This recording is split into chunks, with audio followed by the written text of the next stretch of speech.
Tugay, abrihi inyong Biblia. If you have your Bible, open in the book of Romans. Romans chapter 8, verses 26. Down to verse number 27. Gyangyo ka mo sa pagtindog. Ubahan ka na ako.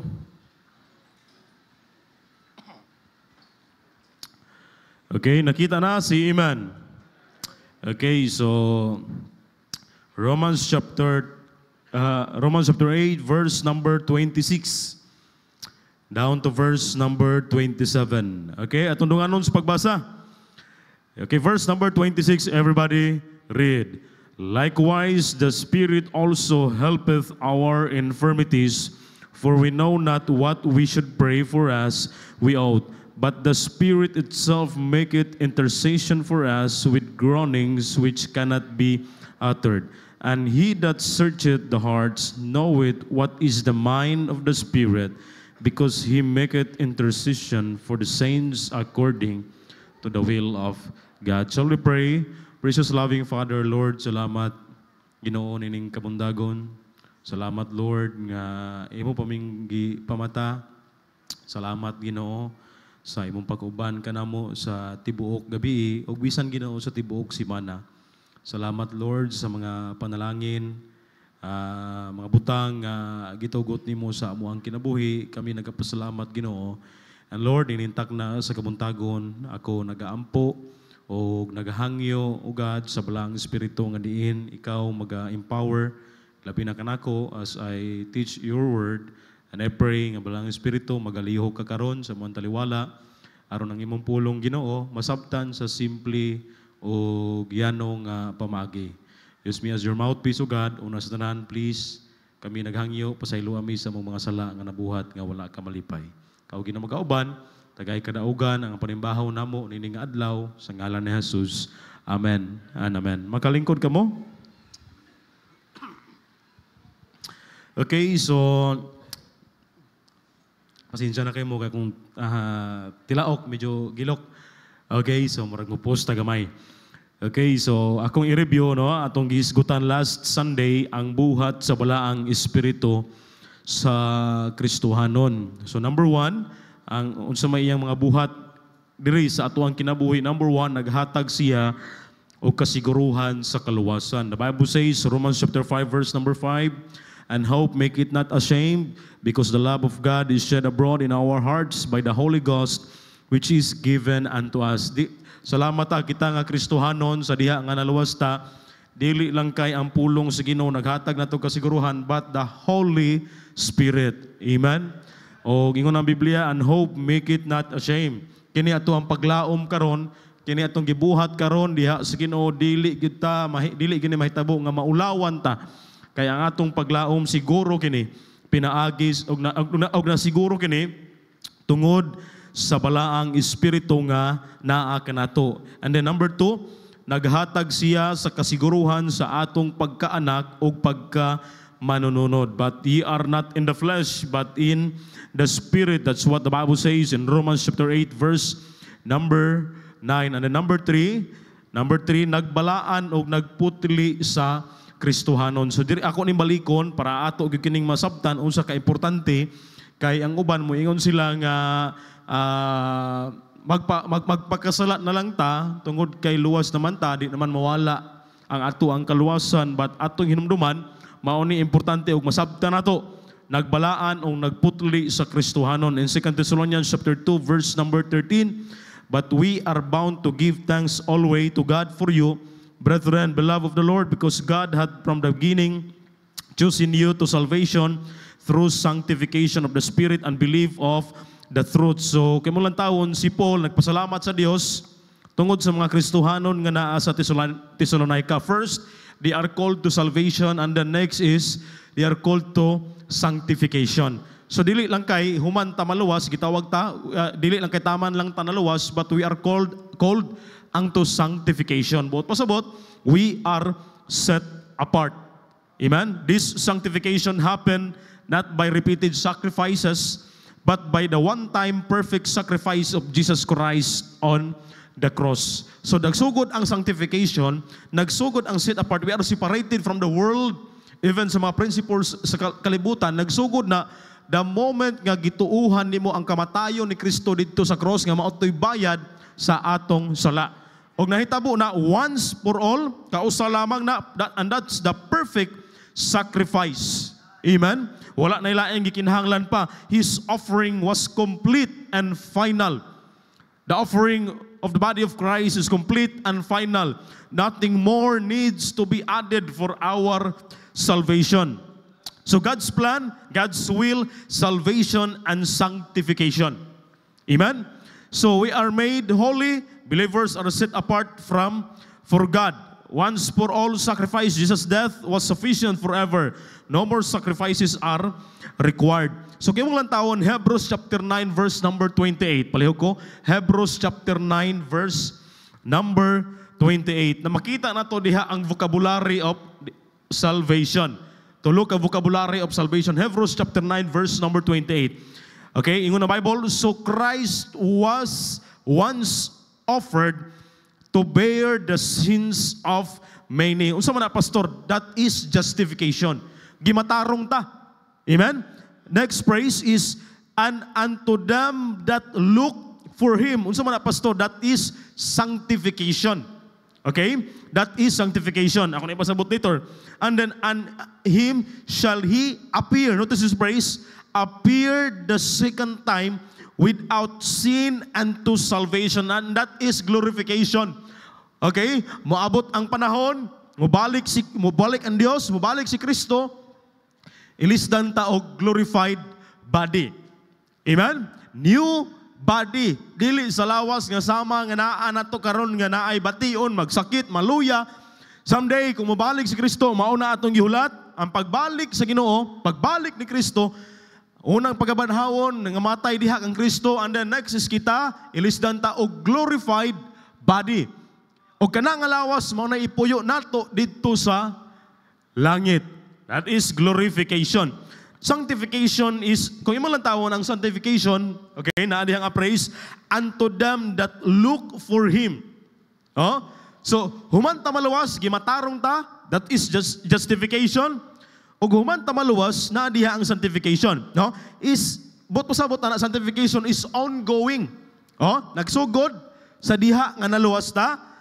It is a lifelong process in which the Holy Spirit continually transforms a believer to become more like Jesus Christ in character, in attitude, and our behavior. No? So there's no room for improvement. Nga pagawas nimo, isulod ka sa usa ka kwarto, pagawas nimo, mura nagkag, no? But salamat ta, ang Holy Spirit mao nay trabaho niya. Mao nay trabaho niya. Unta masabtan nato na, it is the daily process where God helps a believer grow in holiness, overcome sin, and become more Christ-like. So pinaagi sa pagkonbiktar sa balaang espiritu, kita nagalikay sa mga buhat nga dili maayo. And that is the works of the whole and that is the works of the flesh nga gisulti sa Galatians chapter 5 verse 19 to 21. Mao na ang mga buhat nga dapat likayan, og every time nga makabuhat ta ni ana, the Holy Spirit unsay bation sa balaang espiritu, kung naay mga butang nga dili gusto sa balaang espiritu nga atong gibuhat, unsa man na ang Holy Spirit subo. Hello? Naa siya gustong dili nimo buhaton, pero imong gibuhat ba? Okay? So unsa man na, those are the works of the flesh. Kung imo lang tawon Galatians chapter 5 verse 19 to 21, please. Okay, palihog ko sa screen. Now the works of the flesh are manifest. So we are set apart from this. Bot pasabot, gikuha ta diha ba? Amen? Well, although dili man tuod ta, dili man gyud malikayan, pero at least by the grace of God pinaagi sa tabang sa balaang espiritu naningkamo ta. Amen? Salamat ta nga naipulong sa Ginoo, mahinumduman ta, okay? Unsa man ni? Now the works of the flesh are manifest, which are these: adultery, no, fornication, uncleanness, lasciviousness, no, mao ni mga pagpakighilawas, okay? Fornication, Okay, sex outside marriage. Mga kahugaw. Oh, kalibutanong kahilayan, lasciviousness. Pagsimba og mga Diyos-Diyos. Okay, so we are set apart ni anang mga butanga, pagsimba og mga Diyos-Diyos. Yes. Well, tuod, dili, wala man tuod mga dagway sa bata diri. Unsa man na. Pero posible kitang Kristohano na atay mga Diyos-Diyos sa atong kinabuhi, sa atong kasing-kasing. Unsa man na, pastor? Something nga gipuli nimo sa Ginoo. Unsa may kitagaan natog taas nga time? Oh, every Sunday na ta makasimba. Pero what if the other day do we spend time with God? Ihatag batag panahon sa pagampo. Ihatag batag panahon sa iyang pulong. Oh, pagsimba og mga Diyos-Diyos. And then mao ni witchcraft. Okay? Witchcraft, mo nang kung naa kay habak, kwaon na nimo. Ayaw na itangkil pa. Kanang mga bala diha, nga mga, usa pa na mga papel nga gipanglukot diha, mga garapon, usa pa na mga kwintas, mga lagpad kayo. Naapay, no, naa ko no ang New Jerusalem, bagong Jerusalem sa, to? Asa kito? Diha sa kuan? Asa kito? Lahi, napagibag-o. Na ay mga bag-o ron. Lantawan ninyo sa Jessica Soho. Mga nakaputi. Iyaw mo na. Kanya, kung musulod ka ato, nagaan din ka og kwintas nga, kanang kuan ba? No? Rizal yan. Okay? So, witchcraft, ayaw na ana, no? Og naatay kontra, og naakay gikalagutan. Ayaw nag-adtog si Kihoro, kaya ako gyud ding ipabarang. Gadala kog picture niya. Nadri, kani mao gyud ni. Padak-ang tiyan na nabi, padak-ang tiyan, paburuta. Bisag busog rabi agyud. Ang pasalamat ta rin na tamdutla na oy, amen? No, witchcraft, hatred, kasilag. No, nagsugod na kung naay something nga murag nalabuan ta. Variance, mga tinunglo. Okay? And then panagsuko, emulations, kapungot. Okay? Panagbangi, strife, pagkabahin-bahin, seditions, panagbulag sa pagtulunan, heresies, no? Envyings, pagpatay. Okay? And then paghubog-hubog, drunkenness, and then mga walay pulos nga kalingawan. Walang dili na ta mag-apil anang mga unsa man na? Di na ta mo-apil, di na ta mo-apil disco, no? Revealings, no? Mga walay pulos nga kalingawan. Pastor, murag Dios non manggod pastor kay before sugdan ang disco mag-ampo man. Pastor, may mga babusulit, pastor, disco no, hapit ang business bikarangan, pastor, pwede mo atog diskuhan kay unsa man ito? Mag-soul-winning may, manghatag mig drugs. Sa kadaghan nimong adtuon diha pag sa diskuhan. Abi taw toy Bible student sa una. Pistas baroy. Nya Bible student nanisko ba disco. Nya nakit-an po sa Kristohanon. Member diri. Bible student diri pero wala na tunon karon diri. Ambot kaasa naman to. Namatay naman siguro to. Murag namatay na to kay nagsakit. So, nga aning nag-abot sila, mingon ang Kristohano nga member ba nga, aning nandiskuloy ka, di ba? Bawal mo na sa inyo, sa inyo ha, kaya episode nito mo. Nananghid na manggugko ni Kuan. Ako mo to si Pastor Toper sa una, nananghid na manggugko ni Pastor Toper. Pasigin lang pa si Pastor Toper. Munang kamong mga babusudin na, ay nagyan mo pananghid na magmanisko pa mo. Kuya, mga Kristohanon mag-abot sa diskuhan pa. Yaw, mga pulos, mga walay pulos nga kalingawan. Pastor, may actor mo ito, pastor, kaya na ako'y ikuan ba? Ayaw na niya. Okay, revealings. So, uban pa nga mga sama ni ini. So that is sanctification. Amen? So we are set apart from that. Mga buhat sa unod. Because sanctification, it is a daily process where God helps a believer grow in holiness, overcome sin, and become more Christ-like. Amen? Dili magyutong tag pare-pareho dagway, pero at least by the grace of God, ang atong kinaiya, even atong behavior o karakter, giusab pinaagi sa tabang sa balaang espiritu. Amen? So, darita, number 4. Talira sa oras. Okay, number 4, Romans chapter 8, verses 26 to 27. Mauni atong gibasa kaganiha. Likewise, sa Bisaya pa, sa samang paagi nga ang espiritu usab nagatabang sa atong kahuyang. Kay kita wala nahibalo unsa ang atong kinahanglang iampo sumala sa nahiangay kanato. Apan ang espiritu mismo nagahimo og mga pagpangamuyo, no, alang kanato uban sa mga pag-agulo nga dili malitok. Verse number 27. Okay, mao na siya. Tumpay naman din eh. So number 4, okay, number 4, mutabang diha sa pag-ampo. Amen? In difficult moments of our lives, yes, na yung mga di man gid malikayan nga sa atong Kristohanong kinabuhi, na yung mga kalisod, mga problema, mga pagsulay. Wala biya gasaan ang Ginoo nga sa diha nga naluwas ka exempted na taana. Di ba? Na grabe pagid ni noon. Kaya nga naman daghan ang mo BI na to. Mo nang magka-problema, natawa. Diha mo ka, imo magugubiyaan imuhang gigabaan. Part na siya.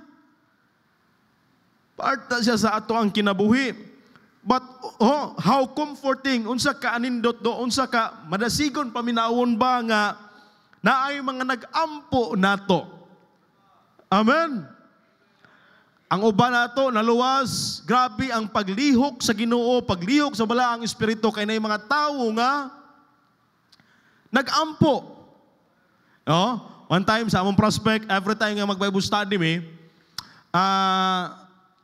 ayam ba nagahigda pa na sa bangko galantag TV. Pagdulong na gali na mo, wala na. Sibat na.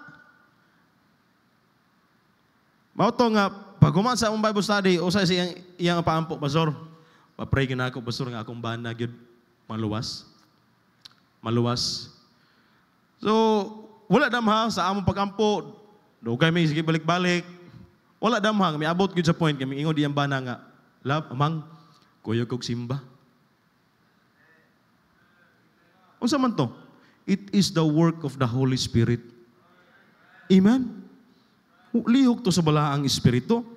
No, unsa ka maanindot pamalandungon nga bisan sa pagsulay nga ato ang naagian, problema, mga kasakit, pagkaanindot nga napay kantanaw nga someone is praying for you.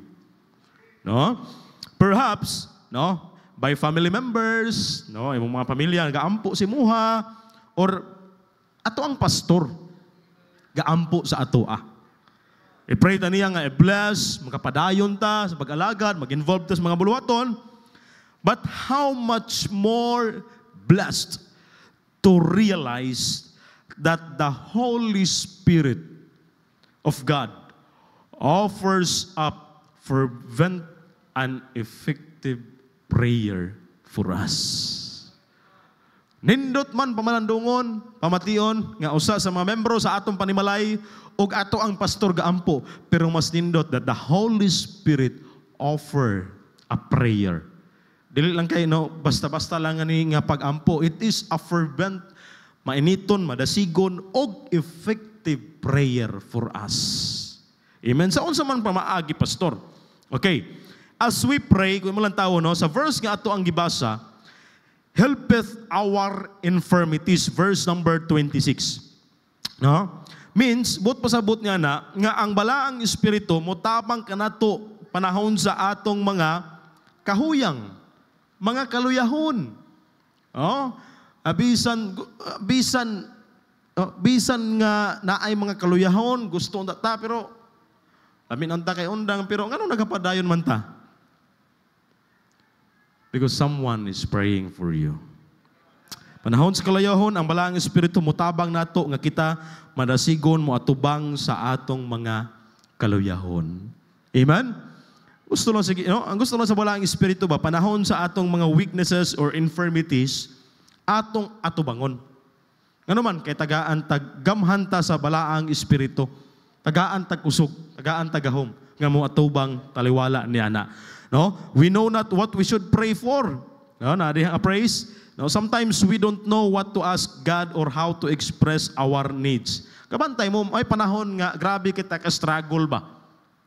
Panahon nga mag-ampo ta, musangpit ta sa Ginoo, murag maglibog ta unsaon, murag kala bitang tungod kay naay problema.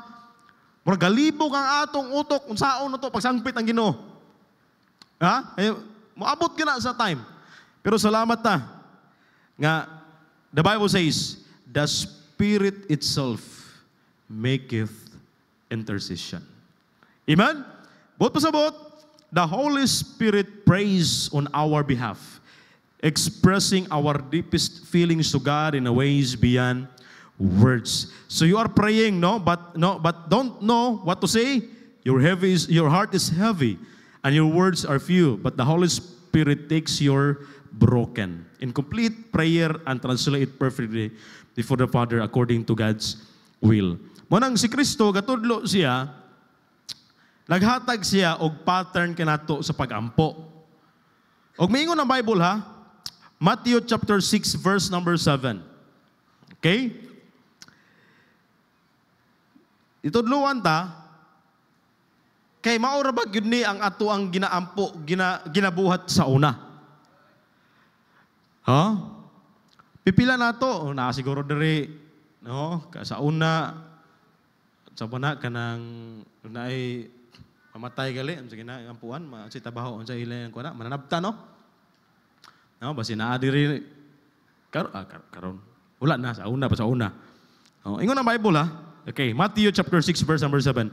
But when ye pray, use not vain repetitions. Ikaw kuno balik-baliko ni mo ikaw humpulan sa mukan ka. Laro kay sa Bible ha. But when ye pray, use not vain repetitions. Isa man ay kabuhat aning mga balik-balik kapag ampo.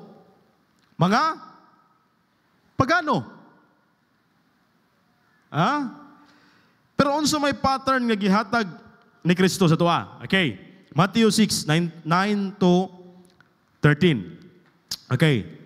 Ingon ang Bible, after this manner, therefore, pray ye. Wala miingon si Kristo ha, wala miingon si Jesus nga balikan niya, balik-balikan niya. Kundi manner, buot pasabot ba, pattern ba? Mihatag na siya og pattern nga dapat mauni. Wala miingon nga balik-balikan niya, mauni balik-balikan. No, pattern na siya. Ingon ang Bible, our Father which art in heaven, hallowed be thy name, thy kingdom come, thy will be done as it is in heaven. Give us this day our daily bread, and forgive us our debts as we forgive our debtors, and lead us not into temptation, but deliver us from evil. For thine is kingdom and the power and the glory forever. Amen. So first, kung imo lang tawon, kung okay na aliha, hallowed be thy name. So first, nadiha makita nato. First is in our prayer, first worship. And then God's will first. Unang pag-ampo ginato una, Lord, salamat. Unsa may una na kong buhaton, pastor? Una, di ginato kalimtan, pasalamat. Ginoo, salamat niining kabuntagon. Okay? Next is God's will first. Then, daily needs. Diyan na ka mangayo. Ginoo, nagpray ko. Tagaay ko good health. Pero abusado kay kasi mong lawas. Saman, remittance na lang sa PhilHealth. And then, forgiveness dayon. Ginoo, pasaylo ako. Dili ginato nakalimtan ang pagpangayo o pasaylo sa atong mga kalapasan. Okay? Next is guidance and protection. Mo nang Ginoo giyahi ko unsay mga angay na kong buhaton sa among pagkabuhaton karon. And then unsay end ana is in Jesus name we pray. Amen, no? Gidahan ta sa balaang espiritu. And then first Dayigo na to, pasalamatan na to ang Diyos Amahan. In our prayer, dapat na-mention na to ang tulo. God the Father, and the next is God the Holy Spirit, guidance and protection. And then i-address na to the Lord Jesus Christ. In Jesus' name we pray. Amen. Amen? Hello? So dili na kinahanglan ni atong balikon pag-ampo tong sa unang gibuhat na to. Di naman tayo sulti kung gusto nga pag-ampo. Unang kung nangawat ka og nangka, sa kito, ampo ka og pulo ka, amahan na mo og pulo ka magimaya ka Maria. Dili na. Unsa pastor? Di na mangawat og nangka ba? Kanang kawaton mo man. Oy pangayoon na lang gyud. Okay? So, number 4, ang balaang espiritu mo tabang kanato diha sa pag-ampo. Okay? And then, number 5, darita, number 5, this is the last. And then, conclusion na rin ta, another topic next Sunday. Number 5, Acts chapter 1, verse number 8. But ye shall receive power after that the Holy Ghost is come upon you, and but ye shall be witnesses unto me both in Jerusalem and all Judea and in Samaria, and unto the uttermost part of the earth. Number 5, maghatag o gahom diha sa pagpangabig o kalag. Amen? Pastor, mahadlok man ko eh. Okay, unta, tagaan to nagpagtagad ron. Kinay ha? Number 5, alang sa mga Kristohanon nga nagbahadlokon sa pagpangabig o kalag. Spurgeon often emphasized that the church is helpless without the Spirit. We are helpless without the Holy Spirit. Christ did not say, you shall take power, but ye shall receive power. Pasabot, no? The ability to preach, to pray, or to endure trials, or to conquer sin, even to win souls, is not born within us. Wala na, dili na, naanagyod na ako na ba ka na mag-soul winning? No, wala, nakapag-iusahay nga, di kita ganaan mo soul winning. But it is a gift from the Holy Spirit. Amen? This is not the power of the sword, nor the power of intellect, but the power of holiness, the power that melts hearts, the power that lifts Christ high. So no amount of effort, strategy, or eloquence can substitute for His presence. Mandili na to ikabaylo ang presensya sa balaang espiritu panahon sa pagsulti sa kamatuoran. Amen? Munang when the heart is full of Christ, the tongue must speak of Him.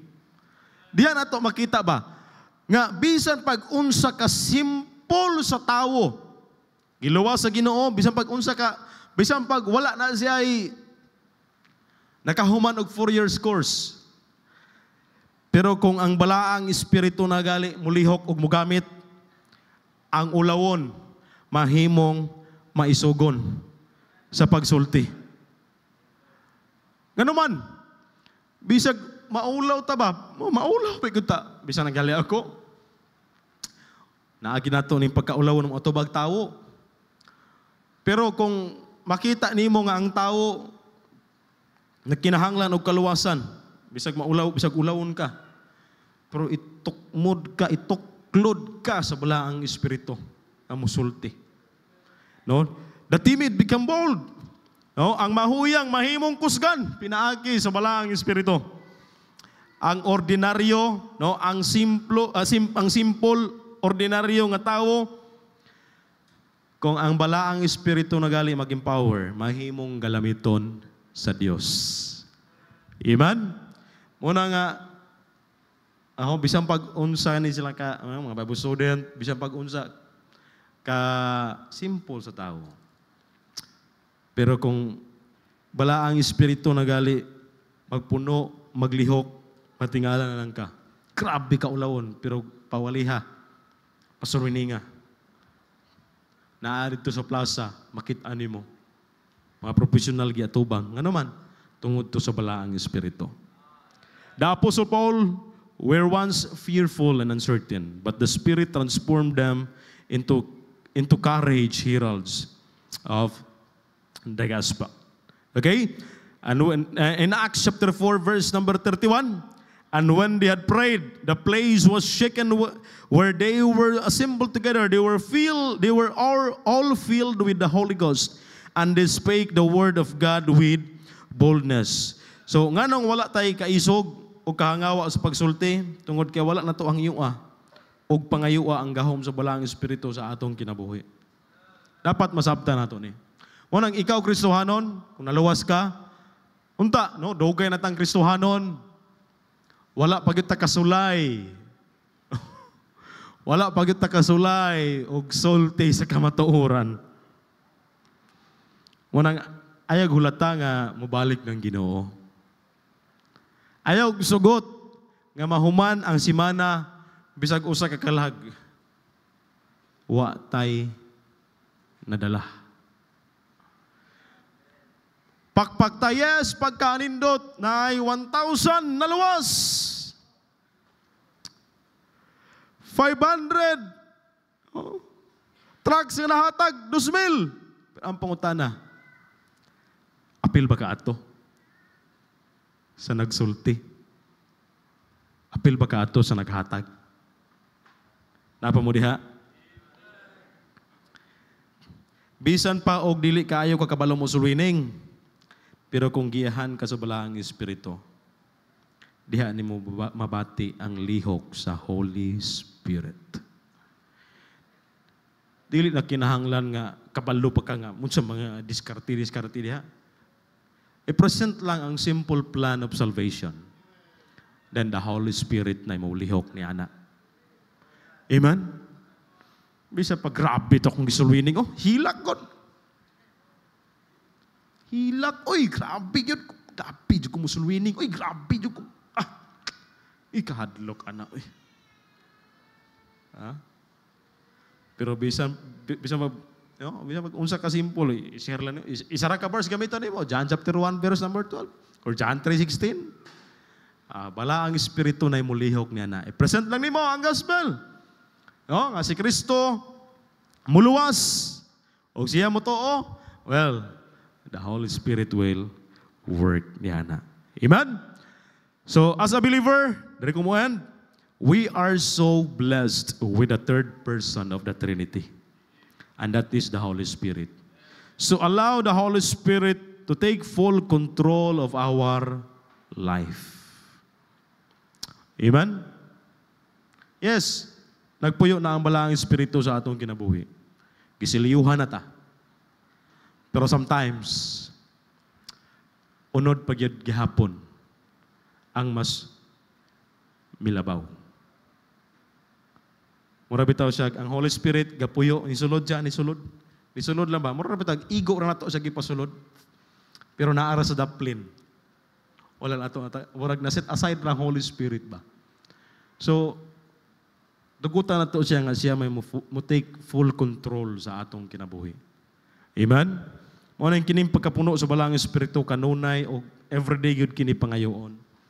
Ano man, kay matag adlaw nagatubang taog dakong away. Og atong kontra dili ni mahamay-hamay. Matan panispin niya. Okay? So allow the Holy Spirit to take full control of your life. Live in a separated life and do what He wants us to do. Kung naay conviction sa Holy Spirit si muha nga kini sulininga na, ayaw paglangay. Ayaw paglangay. Amen? Ayun naman, pangayo lang yun ang gahom sa balaang espiritu sa atong kinabuhi. Lord, mahadlok man ko Ginoo, pero ayaw baliwala ang gahom sa Holy Spirit. Ginoo, dili man ko kabalo musulti. Dili man ko kabalo musulti. Na Bible oh. Na ang Bible basahay lang nag-verse. Holy Spirit na ibahala niya na. Amen? Pero it doesn't mean nga di na punta magtuon sa pagsulwining. Amen? Dapat magkat-on punta, mag-practice punta. No, saon man pag lihok paggamit kong murag bitaw tag naghulat lang og matagak ang kuan ba. Nabitang bayabas. No? So, we need to study. Amen? Magkat-on ta.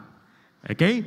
So, I hope and pray nga unta natin nakatunan, no, importante, no, ang balaang espiritu may mo take full control sa atong kinabuhi. Okay, so let's pray. Lord, salamat sa iyong pulong ikaw mag-bless na ito sa ngalan ni Jesus. Amen and amen. So let's